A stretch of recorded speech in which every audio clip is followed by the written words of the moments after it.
Alright, what's going on, guys? And today we're back in the garage with the brand new DRZ4SM.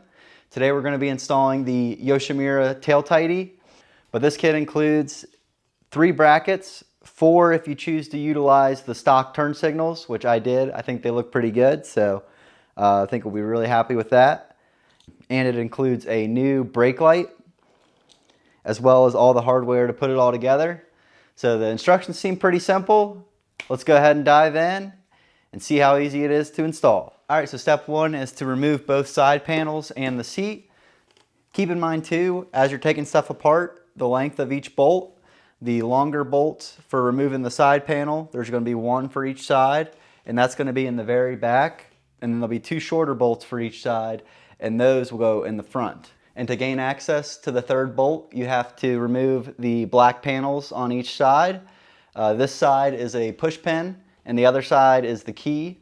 So you'll use your key to actually remove the black panel on the other side. But for this side, you just push the center of the pin in, and then the pin will pop out.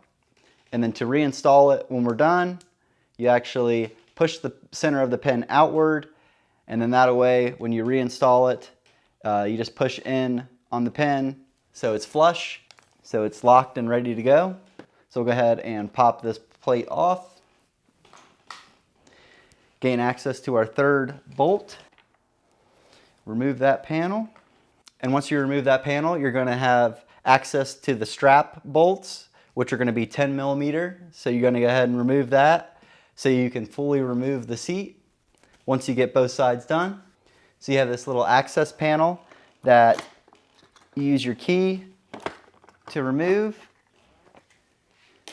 And that gives you access to your tools. I put my registration in there. And then we'll go ahead and zip these 3 8mm bolts out. Alright, and once you have all the bolts removed, there's going to be 2 pins holding this panel on. They are straight pins, so you want to pull directly out and you won't damage anything. The 2 pins are located right here and right here. So you just pull directly out on those 2 little sections and the panel slides right off. And here's your other 10mm bolt to remove the strap. But since I've already removed the strap, I don't have to do that. Now the seat fully comes off and we can go to step 2. And the next step is to loosen the rear fender, which is this bolt right here and the 2 bolts underneath. Alright, and the 2 bolts underneath the rear fender are either a 10 or a large Phillips. Alright, and for the top bolt, there's going to be a nut on the bottom side. That's 10mm, and the top is a 5mm hex. Then from underneath, you want to start removing the back cover for the rear license plate bracket. So it's going to be 6 bolts. It's 1, 2, 3, 4, 5, 6. So we'll remove those, and we gain access to the turn signals and the license plate light connectors. Alright, and with all those removed, you should be able to remove the backing cover.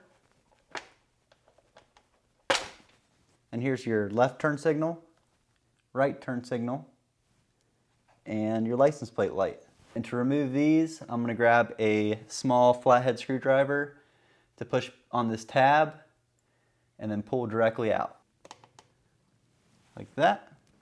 And we'll also remove these 2 bolts, which are a 4mm hex. Yep, now I have to support it. Okay, that was a little tricky. So I came from the top side, fit my hands in there, and disconnected the brake light. And it's the same concept, it's just a push tab. You push it down so the tab isn't holding it in place and pulling directly out. Alright, and so after you have the brake light disconnected, which is this white plug right here, there's a tab that holds the brake light and turn signal plugs in place. And what I did was I actually just stuck a flathead screwdriver inside there to spread it apart and remove the fender fully. So now I can go ahead and remove the stock turn signals and license plate to reinstall on the Yoshi Fender Eliminator kit. Alright, now we're out with the old and in with the new, even though this is only like maybe a couple weeks old. All right, and even though the instructions don't call for it, I'm gonna go ahead and put some blue Loctite on most of the new hardware except for the lock nuts. All right, we ran into our first issue. Following the instructions, it calls to take this plug and put it through this hole, and it don't fit. So to kind of get around this issue, the instructions don't say it, so I was pretty disappointed in that, especially from Yoshimura. They really should have had this thought through already, but I'm going to show you the workaround on how to get this to still go through. So what you want to do is actually depin this plug. So to do that, take really good pictures of what the front and the back of the plug looks like, so you know the orientation of each wire, and then you're going to go ahead and depin it. And to depin these plugs, what you need is a really tiny flathead screwdriver, or anything really tiny and flat that you can get into each pin. And with the flathead, there's a little white tab. You can kind of see it on this one since this one's pulled out. You want to get and lift that up.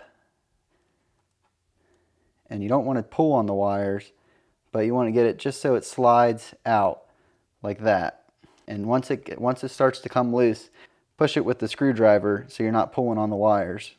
All right, so now that we got the plug depinned, we can slide the wires through and install the brake light. So it should look like this. And we're going to go ahead and put this pin back together. Here is what it should look like. And with the tab up top, red on the right, yellow on the left, and black on the bottom with the tab up top. Give those a good push, make sure those are all in good. And let's go ahead and start reinstalling. Holy cow, this thing's tiny. You got your 3D printed caps, your lower license plate bracket, and the brake light bracket. Try and fishing all that together and somehow getting a screw in here. And this is a 4mm hex. And you definitely want to get it all together finger tight before you tighten down the other side.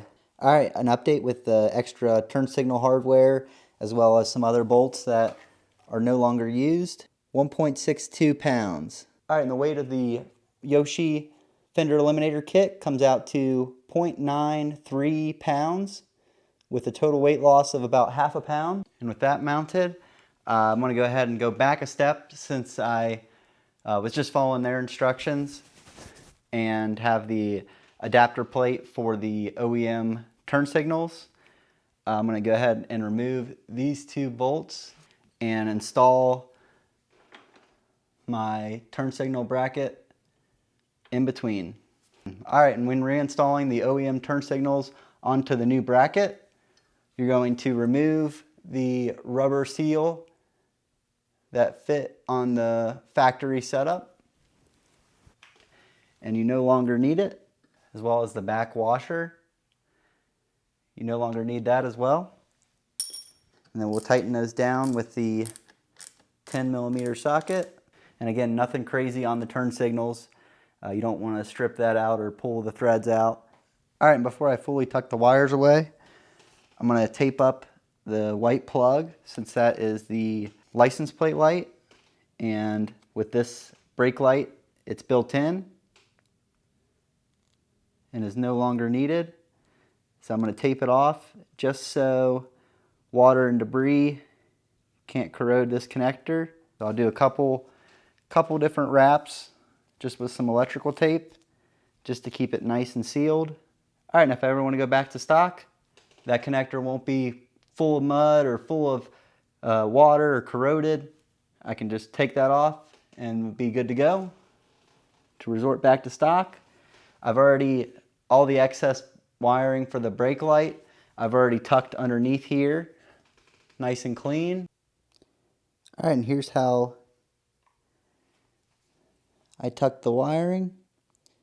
So there was just enough room in the very back to tuck a bunch of the spare brake light wiring cleanly, and making sure that there's any pinching of wires. So just be courteous of that.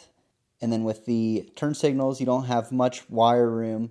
So I just decided to come right here and bundle it up and tuck it away just for a clean install. And yeah, like I said, I would definitely tape up that license plate light connector just because it is open to the elements. This is flinging water, mud, whatever you're driving through is getting flung up on that connector. So definitely keep it sealed off. But let's go ahead and check out the lights before we go ahead and button everything back up and see what it looks like.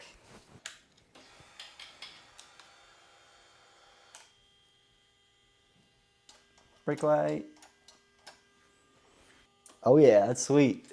All right, and with buttoning everything back up, I'm going to kind of do the instructions in reverse. So I'm going to put the rear fender back together.